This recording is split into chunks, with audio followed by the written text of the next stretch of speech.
Genesis chapter number 3.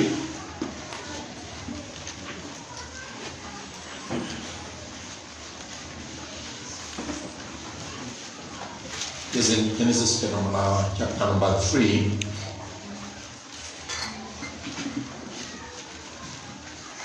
I will read from verse number 8 to verse number 10.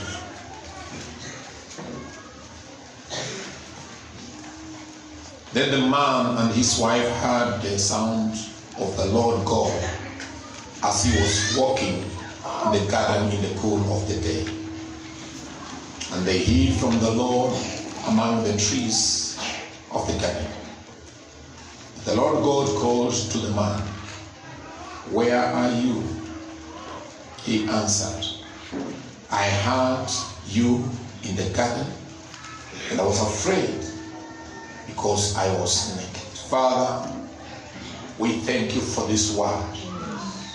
We pray that, my Father, may you minister to our hearts today.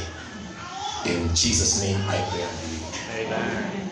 Amen. Bwana asifiwe. Nataka kuzungumza kuhusu hiding in the garden of God. Hiding in the garden of God. Hide maana yake is keeping oneself out of sight. You keep out of sight. Hiyo ni maana moja. Maana nyingine is to conceal, yani kufunikia, to conceal ile kitu ambayo inafaa kuonekana. Maana nyingine is to keep secrets. To keep secrets. Ukienda kwa Kiingereza, Waingereza wanasema is a camouflage. It's a camouflage shelter. Yani ni kitu ambayo inafunika iweze kuonekana, huwezi kuonekana vizuri. Na nilipokuwa nikisoma hii neno, Mungu alikuwa anazungumza na moyo wangu kwamba kuna kusudi kile Mungu aliumba mwanadamu, na kuna kusudi ile alimuumba Adam na Hawa. Ya kwanza ilikuwa ni kwamba kusudi ya kwanza kumuumba ilikuwa wawe na ushirika, na kusudi ya pili ilikuwa procreation, kuzaana na kujaza ulimwengu, na kusudi la tatu ni kwamba ili ulimwengu through one man the world should be saved. Na nilipokuwa nikiendelea kuangalia vizuri, na Mungu akanikumbusha kwamba wakati nilipofika wa kutengeneza mwanadamu, God had to make a plan. Alichora structure ya mwanadamu na akaiweka hiyo structure. He never only spoke a word. Kuna vitu Mungu alikuwa anakaa anazungumuza, anasema iwe na inakuwa. Na wakati alipofika kwa mwanadamu alisema, kwa sababu nataka kutengeneza kwa mfano wangu, I need to have my sketch very well, and I need to prepare this man. And therefore God took his own time. Aka prepare the sketch, and he formed the man from the dust of the earth in his own image and likeness. Therefore sisi tulitengenezwa kwa mfano wa Mungu. Tulitengenezwa tuonekane kama yeye, na alichukua nafasi ili ajitengeneze uonekane kama wewe. Bwana asifiwe. Amen.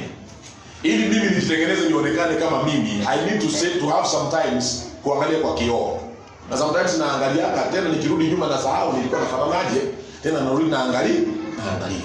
Kuna watu wanataka kujionyesha vile wanaangalia, mpaka hata wanatembea na vioo. Yaani anaenda na sahau alikuwa anaangalia namna gani, tena anaangalia ajikumbusha alikuwa anafanana namna gani. Therefore God had to make a point and say that I will form man, and God took his own time. Now, not only forming the man in his image, alichukua nafasi aka breathe into the man's nostrils. I can see God bending down and saying, I want to breathe into this man.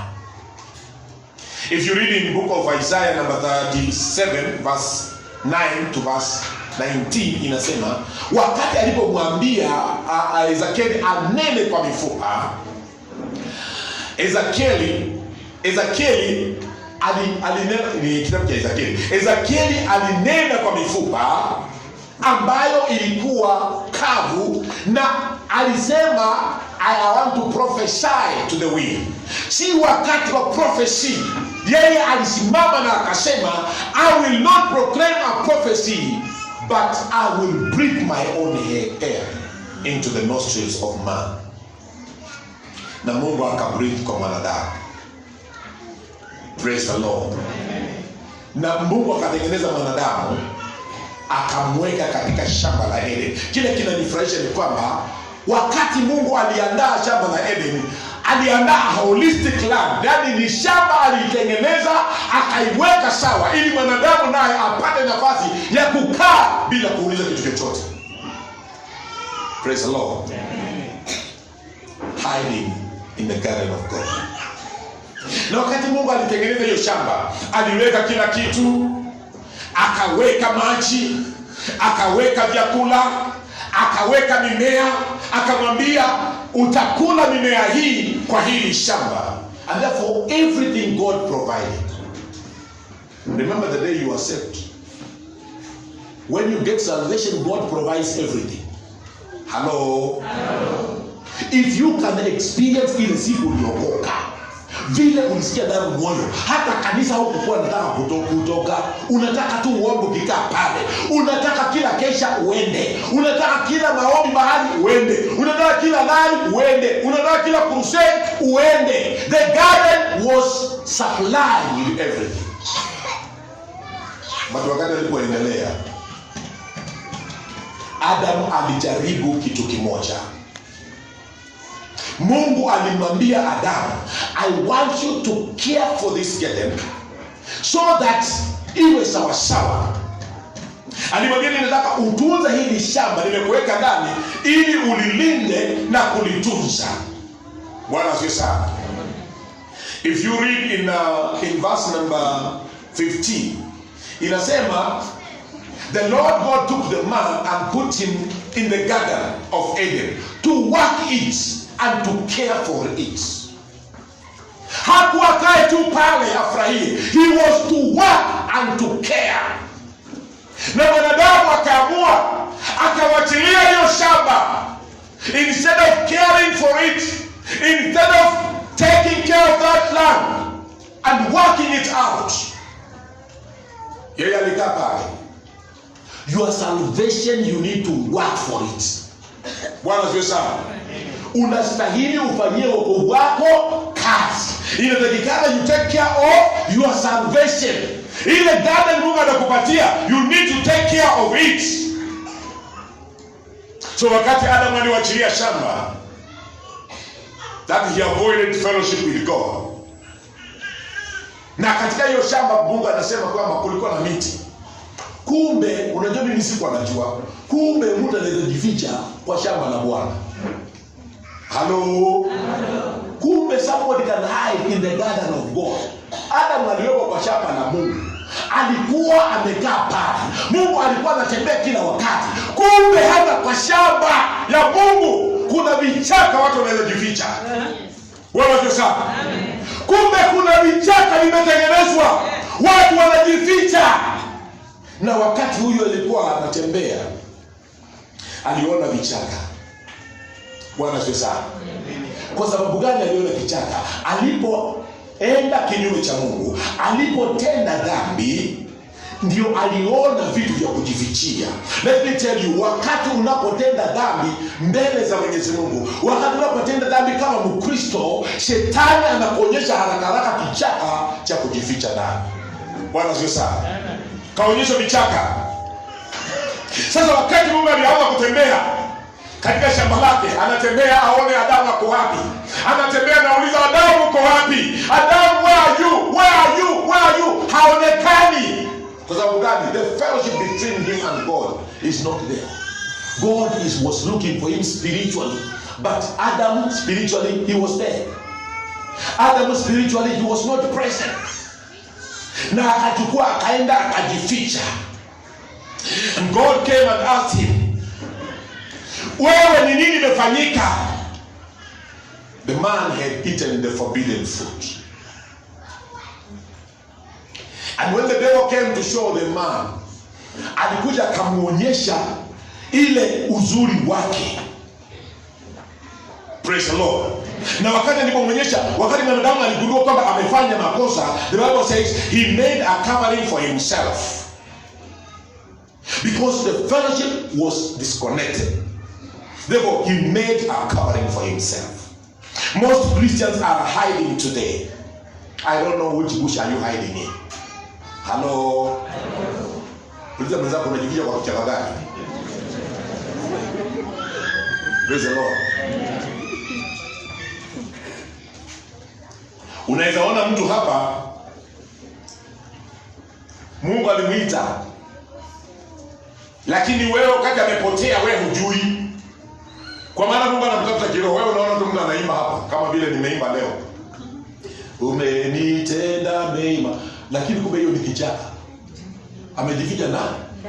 Anajificha kwa wimbo, anajificha. Watu wanasema wewe ni mwimbaji mzuri, Mungu akikutafuta hampati. Halo.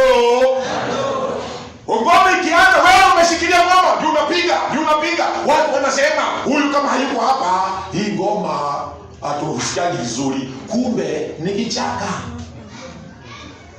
Wengine wanakuja kwa kwaya, vile tumeimba kwaya hapa. Kumbe kwaya ni kichaka. Watu wako kwa vichaka wamejificha, lakini Mungu akiwatafuta hawapatikani. Halo. Ule jirani yako yuko kichaka gani? Bwana asifiwe sana. Praise the Lord. We are hiding in the bushes. Kumbe kwa shamba la Mungu unaweza ona iko shamba la Mungu. Kumbe hata hapa kwa kanisa kuna watu wanaweza kuwa unawaona na kumbe wako ndani ya vichaka. Ngine anachukua vichaka inakuwa tu pengine ni matoleo yao. Yaani ukiona bahasha chamaza akiona anasema huyu ni wewe. Lakini Mungu akitafuta na kubaki. Halo. Wakati Mungu anatembea katika shamba lake, anakuona. Wakati Mungu anatafuta watu kwa mioyo, anakuona. Wakati Mungu anafuatilia moyo wako, anakuona wewe. Ama wewe ni ule umejificha kwa kichaka. Mwambie sasa jirani, toka kwa hiyo kichaka. Praise the Lord. Yesu Kristo alinotice, if you read in Matthew chapter number 7 verse number 22. I think we will read that one. Yesu akanotice kitu hicho. Wakati alipokuja akihubiria, wakagundua kumbe kuna watu wako kwa vichaka. Yesu akasema hivi, Matthew 7:22. Anasema, Mary will say to me on that day, Lord, did we not prophesy in your name? In your name we drive out demons and performed many miracles. Then I will tell them plainly, I never knew you. Away from me, you evil doers. Hii mambo ni makubwa. Bwana Yesu sana. Kumbe hata kutoa unabii ni kichaka. Halo. Ole wenu wale mnaenda kwa manabii, mkiwaangalia tuwaambie maneno yenu. Kumbe pia ni vichaka. Kumbe hata watu wakingangana exorcism ni kutoa mapepo. Yaani unataka kutoa mtu mapepo yote ishe mpaka umwambie tapika yote ishe, tapika. Unafikiri anatoa mapepo, kumbe ni kichaka. Kumbe kufanya miujiza, many wonders, inaweza kuwa pia kichaka. Wanda wanajificha, unasema huyu mtu ni mtakatifu, kumbe ni kichaka. Praise the Lord. Inasema wakati Yesu atafika wakati wake, akasema sikujui wewe. I don't know you. Kama uko kwa kichaka, ndugu, jitolee. Unaweza kuwa unafanya vizuri, watu wanaona. Unaweza kuwa unafanya vitu vya kuonekana kwa nje, lakini Mungu akikutafuta ndani hakupati. Can God find you when he is looking for you? Bwana asifiwe. Kitabu cha Mwanzo utapatikana. Kitabu cha Treasure unajua uko ndani. Hata Excel group uko ndani. Je, kitabu cha mbinguni uko? Halo. Kitabu cha mbinguni uko ndani. Yesu alisema, nitawaambia siwajui nyinyi. Ndugu, tuko na shida. inafaa tuambie Mungu atusaidie ili tusikae katika vichaka. Hii vichaka ambacho tumejificha ndani katika nyumba ya Bwana. Unaona watu wamekaa kwa nyumba ya Bwana, wewe unafikiri watu wako sawa. Halo. Si kwa hii nyumba tunaweza kuwa na watu wana practice uchawi. Si ni kweli? Lakini kitambaa yeupe uko nayo. Tai wako nayo hata kama hii yangu. Lakini ni wachawi. Na kwa nyumba ya Mungu na wanafifiwa, hata lori ya mchanga watakuletea. Basi nataka lori ya mchanga yeye analete lori ya mchanga. Kumbe ni kichaka. Bwana asifiwe sana. Kuna watu hapa wanaonea wengine wivu. Let me tell you my brother, ukitaka kuendelea, wacha mwenzako aendelee. Wacha hapana kusikia mtu vibaya. Mmeolewa kwa moja, atukiona your in-law akiendelea, unasikia vibaya sana. Wacha nikwambie, kama unaonea mwenzako vibaya, wewe hauta take off. Utakuwa tunamuonea huko kwa view sasa, akiendelea huko. Lakini wewe unakaa tu pale. Bwana asifiwe sana. What steps can we take to avoid hiding in this bush? Tutajitoaje mahali hapa?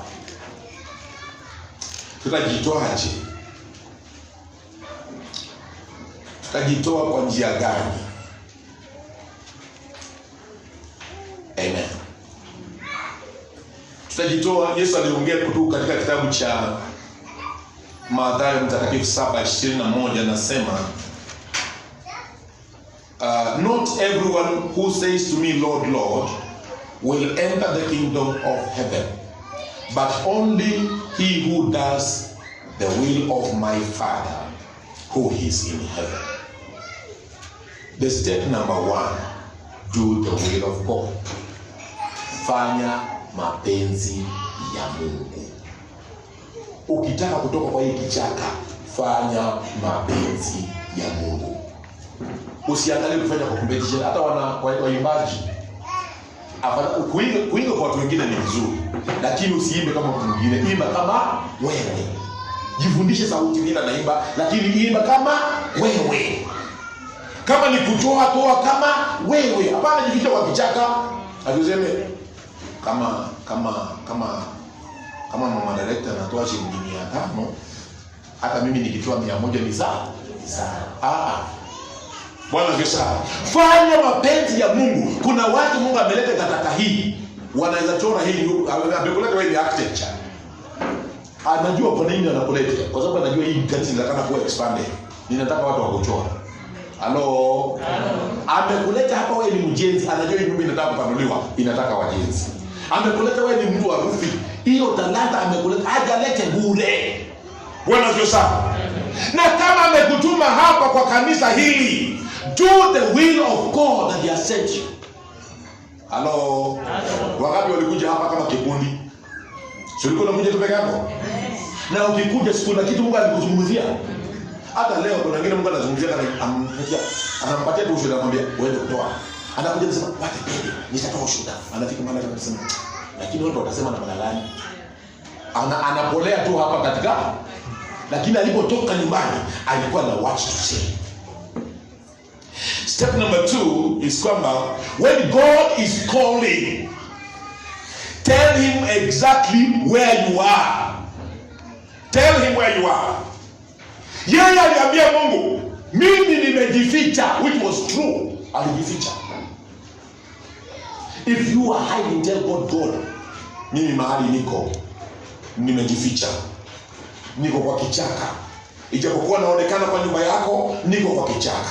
Ijapokuwa mimi naimba vizuri, lakini niko kwa kichaka. Ijapokuwa nimebatizwa kwa maji, mimi niko kwa kichaka. Ijapokuwa najitolea kwa kazi nyingi, lakini Baba niko kwa kichaka. Nimejificha. I am here hiding.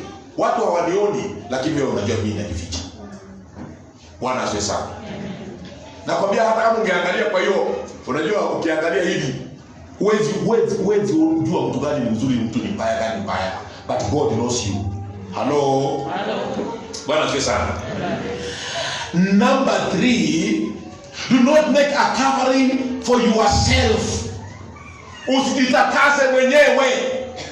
Yaani unajifunikia, ni unajua hii maneno, si kama hangekuwa fulani, mimi Yaani unajitakasa mwenyewe, unajitengenezea your own holiness. You make your own holiness in your own way. Nasema hii ni kawaida, wacha tuendelee. Don't make a covering for yourself. In Genesis 3 verse number 7, it talks about these guys. They made a covering for themselves. Bwana asifiwe sana. They made a covering for themselves. Walijitengenezea vitu vya kujifunika. Yeah? Praise the Lord. So they sewed the fig leaves, that's part B of verse number 7. So they sewed the fig leaves together and made a covering for themselves. Siko na watu wengi hapa wako chini ya vichaka lakini wamejitengenezea mavazi. Wameomoka. Ukiangalia unaona huyu mtu amekucha. Unasema tunakuangalia kesho na kumbe ni vazi amefanya nini? Amejitengenezea. Bwana asifiwe sana. Number 4, steps to avoid hiding in the garden of God. Do not shift blame to others. Kama huyu ndugu hangekuja mbele yangu, singeanguka. Kama huyu dada hangekuja mbele yangu, singeanguka. Ambia Mungu nilianguka na nimeanguka. Take that blame yourself. Mwambie Mungu ni mimi nilikosa. Wacha kublame wengine. Ni wewe tu ulikosa. Hata kama ulianguka kwa dhambi, ni wewe tu ulikosa. Usiangalie ule mwingine. You had an opportunity to say no. Praise the Lord. Number 5, take the consequences positively.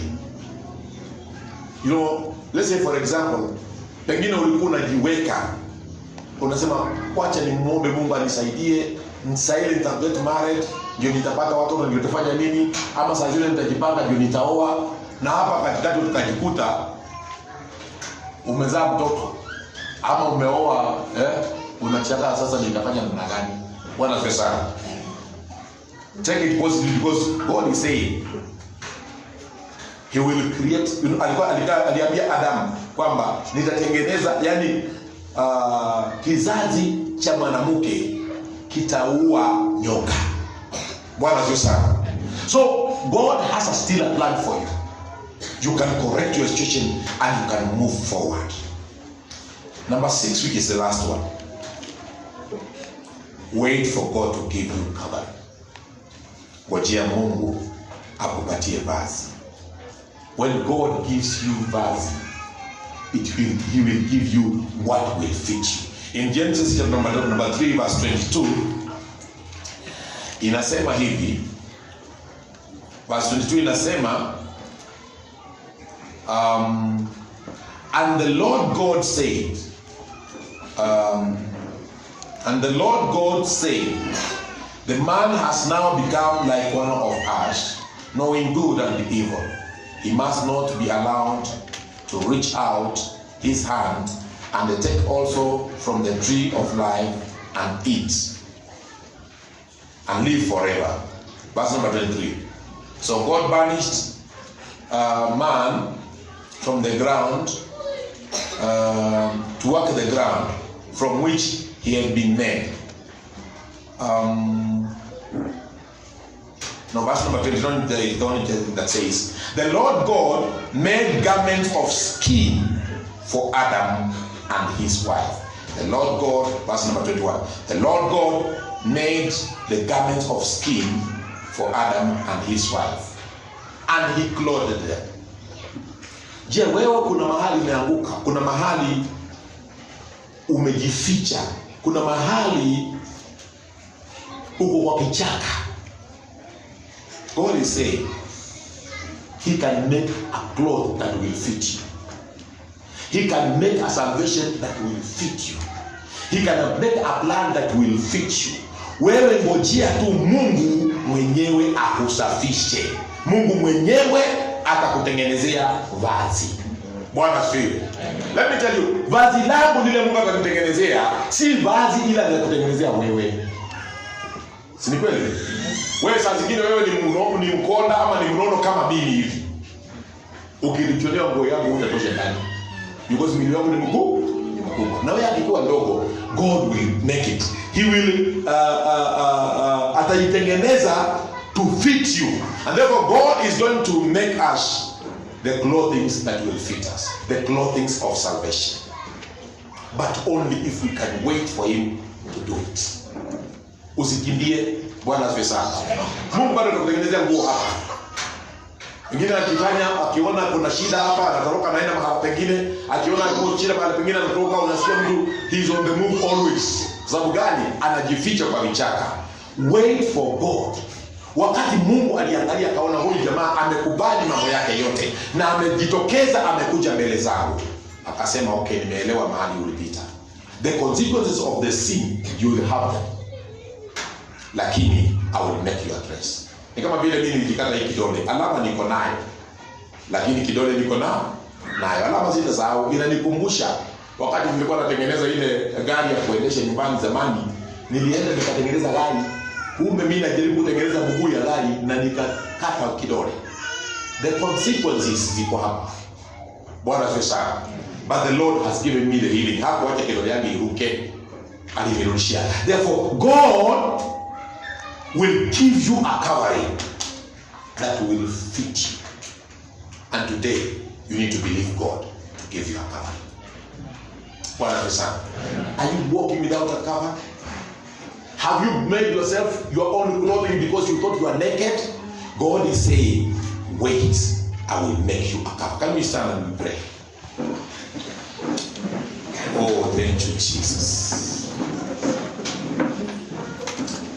Oh, thank you, Jesus. Let us pray. Hallelujah. Father, in the mighty name of Jesus, I want to thank you for the word that you have given unto us, oh God. That we should not be hiding in the garden of God. You have given us this garden, my Father, at this church, Gataka. And Lord, many times we have not done according to your will. We have been hiding, God. You have reminded us, my Father, that we should come out from our hiding and we do according to your will, O King of glory. Father, we are calling upon your name today. And we are admitting, Father, that we are in hiding. May you help us, my Father, to come out. May you help us not to make the coverings we have made for ourselves. People are looking at us and thinking we are okay, but we are having our own coverings, oh God. May you help us, my Father, and give us your own covering, that we shall live for you and for your glory. In Jesus' name I pray and believe.